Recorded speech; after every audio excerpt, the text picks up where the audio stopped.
2023 Ford Mustang Mach E all-wheel drive. It's going to be getting a Viewroid 2-channel dash camera today.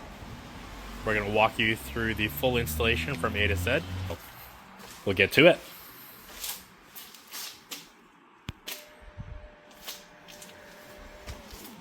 So today we'll be putting in a Viewroid D20Q2 Plus, which is just a 2K camera. The process will be running the wire for the rear camera through the rubber boots. Either side does not matter. You can pick and choose which one's easier for you. I've seen methods of using string, large zip ties, magnets. The list goes on and on. Everybody has a way of doing it and whatever works for them. I'll just show you our method. So to pull the wire through, we're going to need pretty much two things. Panel popper is one of them. We like to use a metal 4140. It's also known as a skinny wedge used in the automotive industry. This is a fish tool that has a little loop on the end. It just helps us pull the wire through.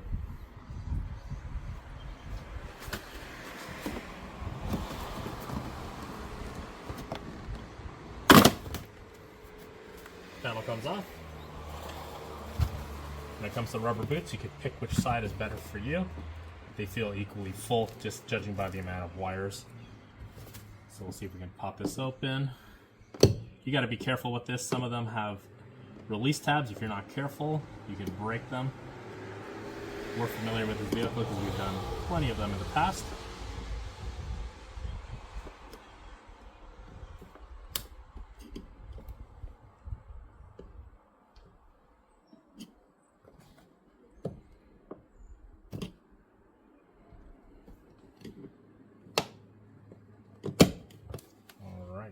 So that's the bottom one.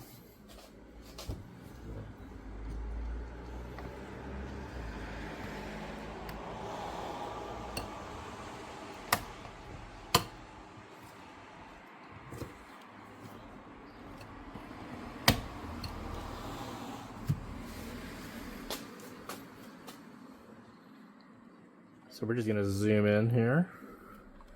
If you take a look, there's a lot of tabs on that there. There's 4 tabs around the connector.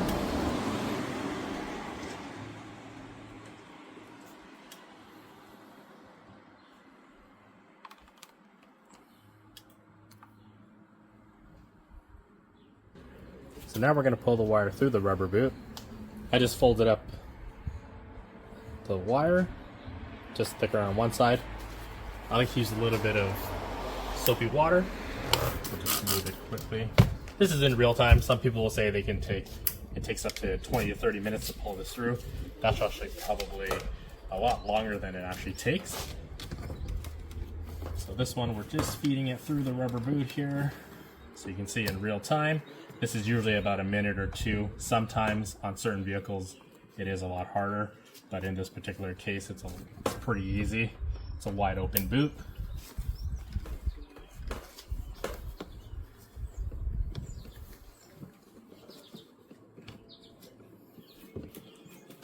So you can see I already got it through. Gonna open up the Viewroid box here.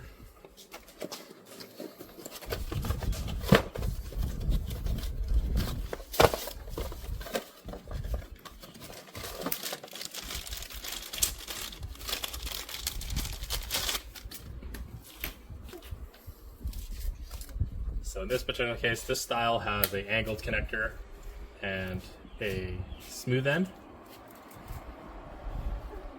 Usually the angled connector goes to the front of the main unit at the windshield. So we're just going to loop it through.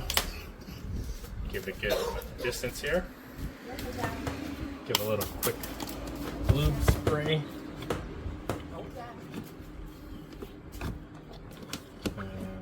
Just like that.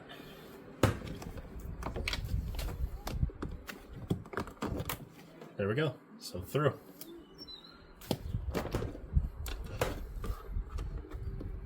Just gonna feed it through the rubber. So unfortunately on this Mach E, if you take a look at the wiper blade pattern, just gonna bring you up here, it's actually pretty high off from the glass. Right, this is the bottom of the glass right here. this is where the wiper blade ends. So unfortunately we have to mount the camera a little bit higher. You can mount it low, but you'd have to constantly clean the glass. If you mount it like so within the wiper sweep pattern, then that way you always have a nice clean image all the time. We'll make sure there's plenty of cable to be plugged in. This rear camera, it plugs in on the driver's side, so it's like that. So plenty of slack here. It's okay if you leave a little bit of extra, but if in doubt, you know, you can always just shorten it as required. All right, so we'll snap these back into place. Make sure you hear the tabs lock. There we go. That's one.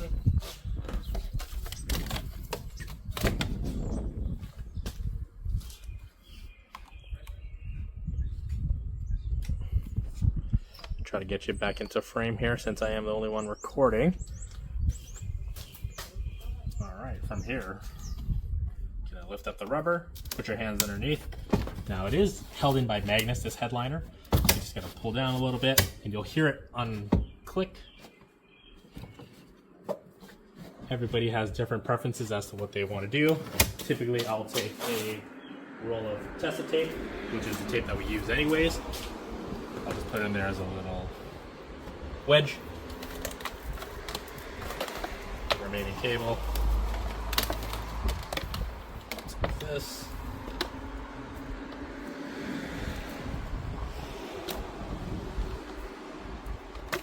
Straighten it out as best as you can.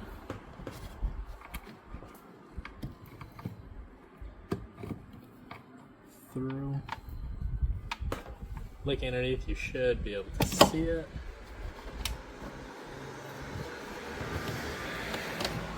It's just a matter of pulling the rest through.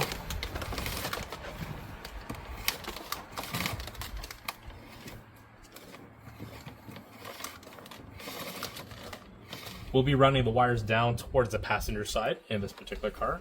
The reason for that is the fuse box is on the passenger side. There we go, click the bottom connector in. Now we know that everything is back into place. There's not going to be any water leaks, and we have plenty of length of cable so we can mount the rear camera. I'll just keep it unplugged for now. You always want to leave a little bit of slack in the headliner in case you ever have to service this. We like to route it behind all the clips. So a little bit further back. So if you're still in frame here.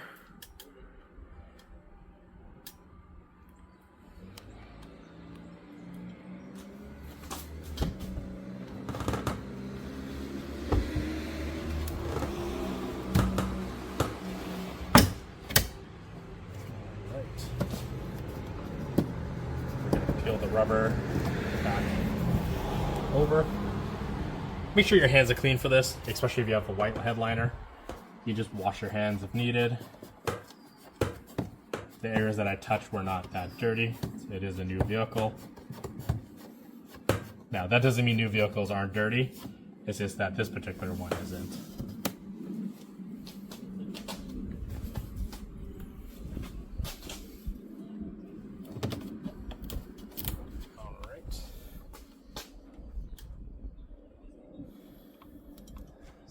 Going to move to this side so we can get a better view, hopefully.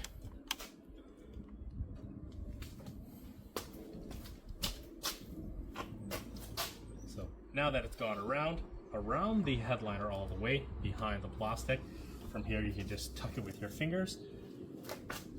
So we'll fix the rubber here before we move on so we don't forget.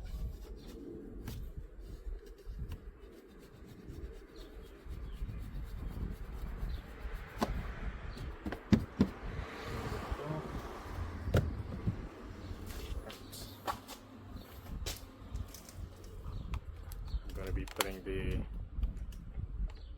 rear trim back, and we'll leave the little excess wire on the outside for now until we can mount the camera. With the rear camera cover back on, we're going to move on to the C pillar, towards the B pillar, and then finally the A pillar. So when it comes to the wiring here, I am holding the camera with one hand, so it's going to be a little bit difficult here. Relatively easy. You just slide with your fingers to get the wire on the back side of this. All right.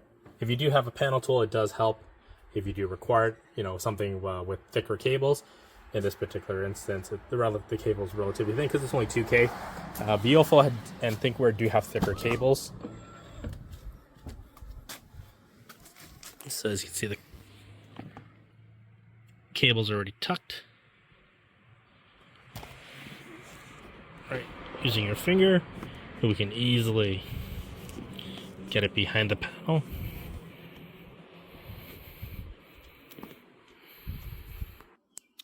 Alright, so all I've done here is put my finger behind the panel, just push it out a little bit, get the wire to tuck in. Now I can't do this with holding the camera trying to tuck this behind the rubber seal, so I'll see if I can put you on a mount.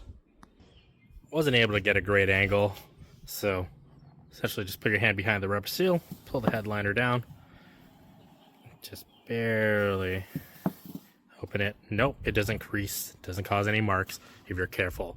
Don't overextend this, just enough for you to get the wire through safely behind the airbag. And what you want to do is you want to tuck it behind the airbag, which is pretty much towards the outside of the vehicle. So this is the B pillar. All right, same deal. We just want to put your finger behind the panel.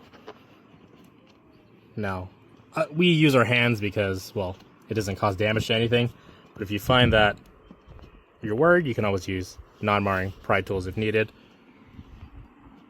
So we're just going to feed it around and then bend the cable ever so slightly. Make sure you leave a little bit of slack because it will be sitting behind the headliner there. And we're just going to tuck it around here just so it goes through. Now obviously using one hand it's a little bit difficult, but I'll show you what I mean in a second. Here we go. So I took a panel tool, just pried it outwards. See, it's rocking my hand just enough for it to leave a small opening, and then from here I can tuck the wire through all the way to the front. So we're in the passenger seat now, taking a look at the B pillar. As you can see, the wire is around the corner already, which is really the hard part.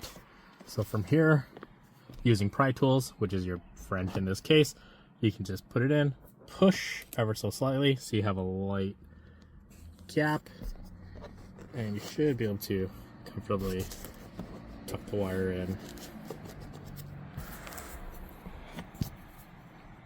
And you follow up with the tool. It's pretty difficult to show you at the same time as I'm working here.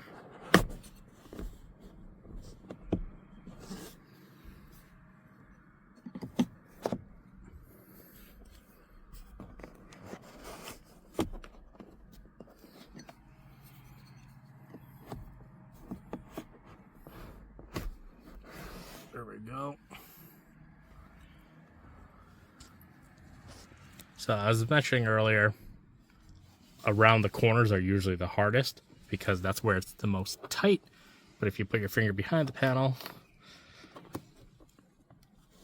usually pull, gives you just enough room to sneak it behind. All right. Then we're going to work all the way up to the A pillar.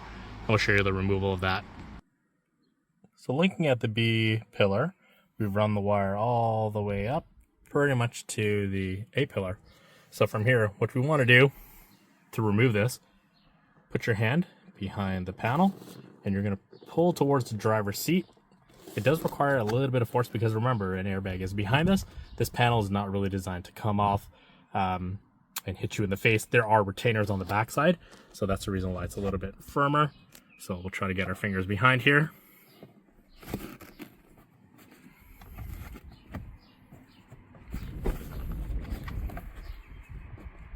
Doing it one hand is a little bit tough, so you just want to wiggle, wiggle, wiggle,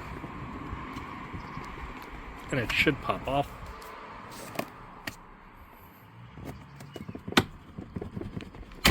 There we go. All right, so you can see the metal release tab goes inside that plastic over here. All right, and there is 2 of them. So here's a side shot. All right, 2 of them there. And the reason we want to take off this A-pillar panel, that way we can run the wire behind the airbag safely. It'll never get caught. A lot of other, so-called professionals will run the wire just like this, up, right in front of the airbag. So to remove it, taking a look at the panel, I'm sure we can get a great shot here. Inside, it looks like the letter T, and we're just gonna wiggle it to get out of the slot. It's kind of like a Phillips, if you will. So I'm gonna rotate it.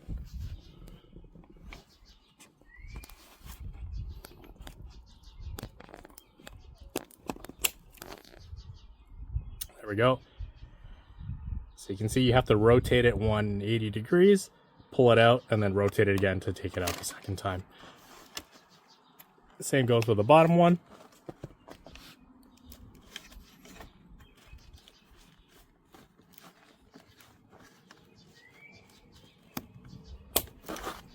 That's 2. From here, just pull towards your face. Try not to hit yourself. There we go. So just quickly recap, taking a look here, 2 metal retainers that slot into the plastic over there. These tabs, better angle right there, fit through these little slots in the panel itself. And you just pull it straight out. All right, so now we have it fully exposed. This is what we call the front of the airbag. This is called the behind the airbag. So what we want to do is take this wire and route it to the underside of this airbag, which would be the back side. All right, and you can see my finger does come through. It's a little bit harder to see, but there are existing wires, which when we run it through, will zip tie and follow down the panel. So I've got the cable routed. I'll see if we can give you another angle from here. It goes on the back side of the airbag. Now, if we look carefully, there's a little opening at the very, very top here. You can see the light leak right towards the front of the windshield. So we have the cable, pull it on through.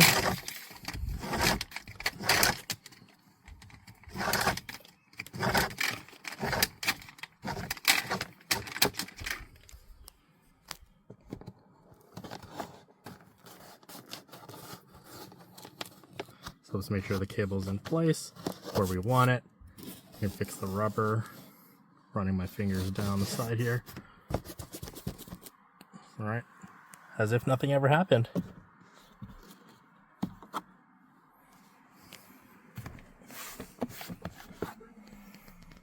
Okay, so from here, we can zip tie this along with the power cord down to the bottom.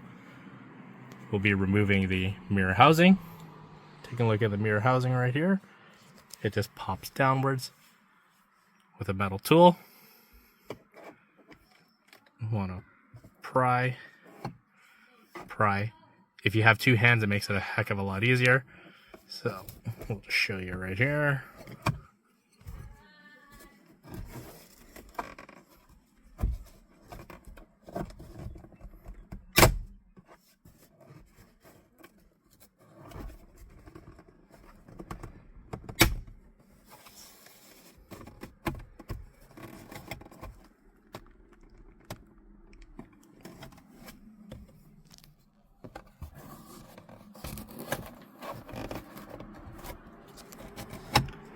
Very difficult to do with one hand.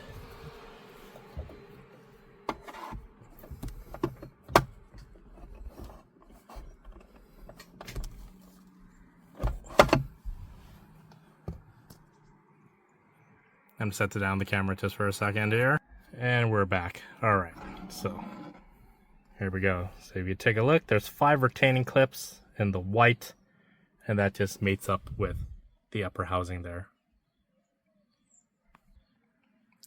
The reason that we're pulling this off here is because I'd like to mount the camera directly centered below, run the wire through this.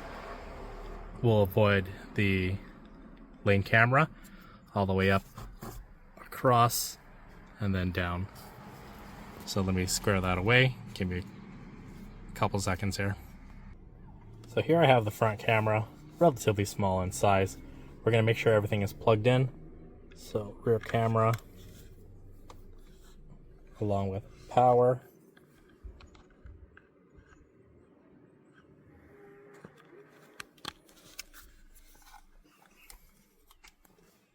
Alright, so we know that the power wire and the video cable will be going over to the driver's side. So what we can do is we can tape up our lines here. I like to use 1/4 inch Tessa tape. It just makes it look a lot nicer. So let me wrap that and I'll show you the next portion. So I taped up the wire already with 1/4 inch Tessa tape. It might be a little bit hard to see, but it's just this little black braid all the way down. Kind of looks like a candy cane style. This is about 2.5 feet that I've taped up. That way when it's run from there through the headliner, they're just both cables that are all together, and then we'll zip tie everything down. So I've routed it underneath these two existing wires right here. Make sure there's adequate length that will plug into the camera. Right, that should be plenty down there. Plus there'll be extra on the headliner, so that won't really matter. From here, we're going to tuck it into the top. So we'll just pull down slightly, tuck it behind, all the way over to the edge.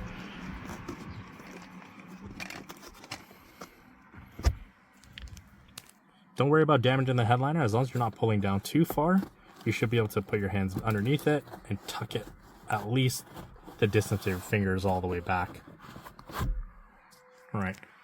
We might have a little bit more than we need, but that is okay because this housing is massive. It could house a lot of wires. Just make sure you put your wires back into place if you did accidentally pull them out, which I did here.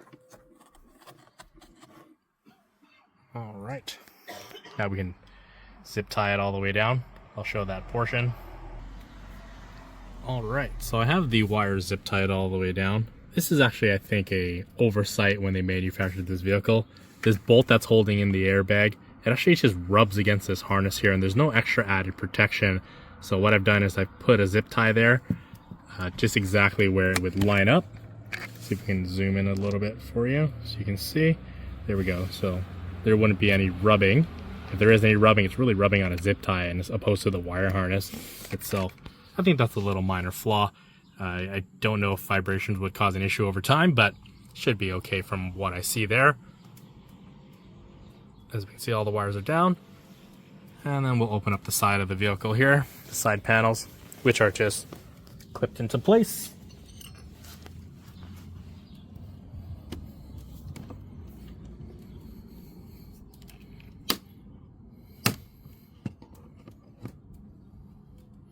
Sorry for the glare.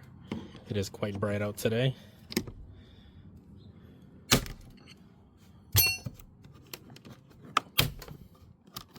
So this panel just comes straight out. All right.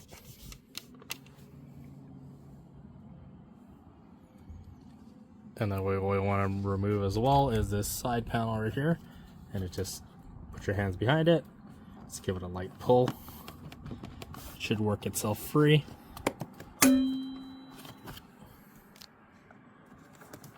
There's two clips on the bottom here. And there we go. And out it comes. And essentially we're going to route the wire from there down here to the fuse box that's down below the passenger footwell. So when you're putting this panel back, you're going to run into a slight issue where this plastic gets hung up over this little plastic lip right here. And this is not part of the vent. It's just you have to kind of reach in there with a flathead. It's almost impossible to get a camera in there for you to take a look at it. But a little flathead or even a little pry stick will help you push it just so it goes over that lip and everything will seat properly. So I'm just going to put the panel back and we'll revisit. Alright, so I got the pillar back in. I've made sure I put back the security retainers. And now it's just a matter of wiggling it to make sure it goes back into place.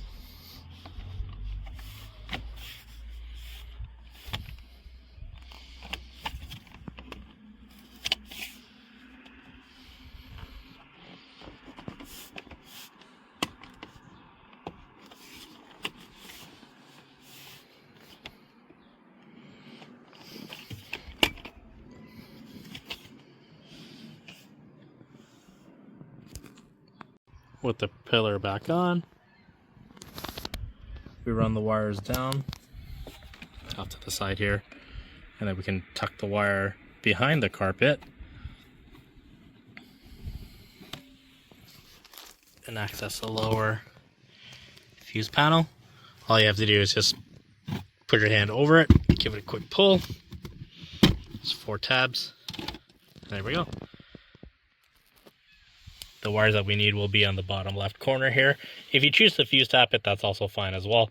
We hardwire pretty much 95% of our installs with the occasional fuse tap here and there.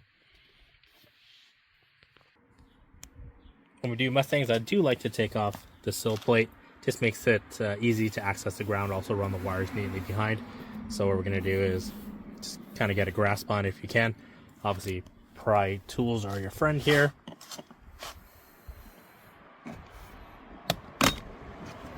Start that corner. Wiggle, wiggle, wiggle. You should be able to lift it off. Sometimes the rubber seal comes with it, but slight pull of the hand, and it should come off nicely.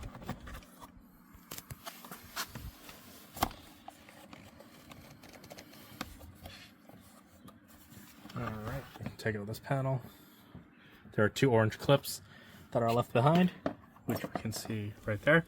You can just take those out and put it back. So from here, we're going to take our cable, route it behind the carpet.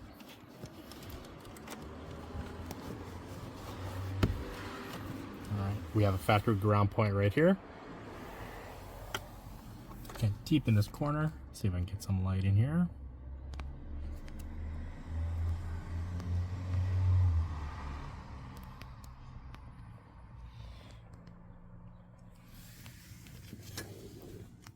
At the bottom left corner of the fuse box, you'll see 2 wires.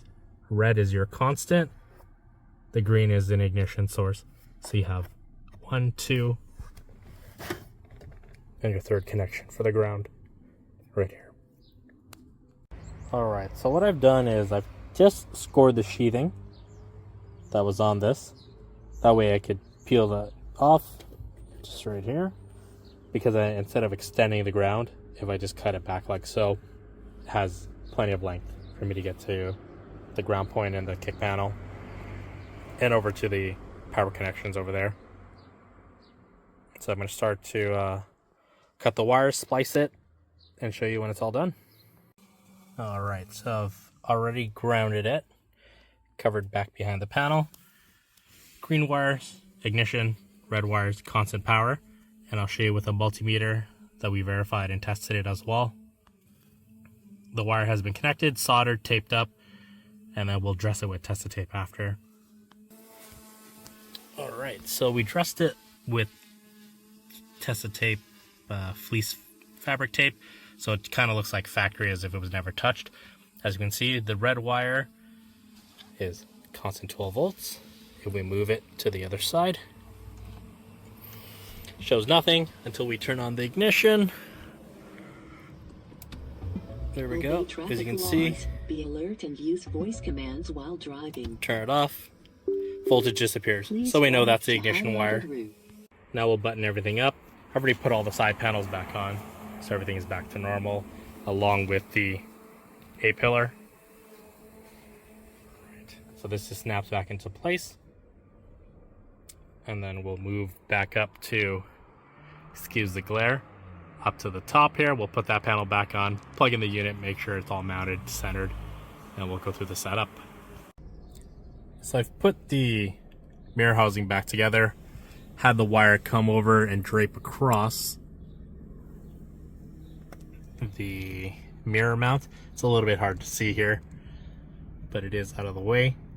Had to mount it a little bit lower. If I ever have to take the unit off, it can slide upwards.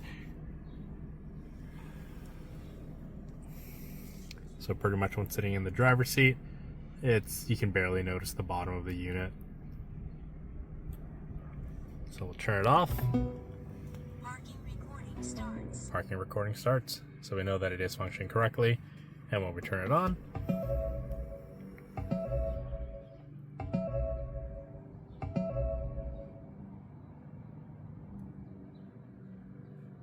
Loop recording starts. there we go. So that's how you install a 2-channel camera into a Ford Mustang Mach E.